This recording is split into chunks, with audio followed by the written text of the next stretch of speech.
আমরা রাইনো কটেজে যাবো না, আমরা ওর থেকেও ভালো জায়গায় যাব।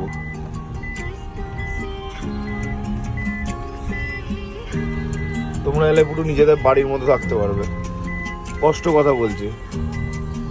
আর দাদার ব্যবহার সব থেকে অসাধারণ, ফুল ফ্যামিলি।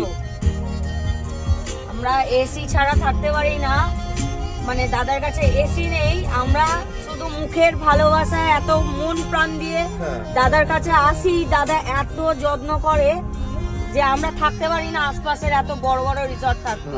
এই যে জলদাপাড়া, এই যে বাঁধ, সাদা গেটটা দেখা যাচ্ছে ওটাই বাঁধ। এই যে সাদা গেটটা, ওর পরেই আছে বাঁধটা, তার অপোজিটেই। বাঁধটা নয়, বাঁধটার নাম হচ্ছে শালকুমার নদী, সরি সিসামারা নদী। সিসামারা নদী, সিসামারা নদী।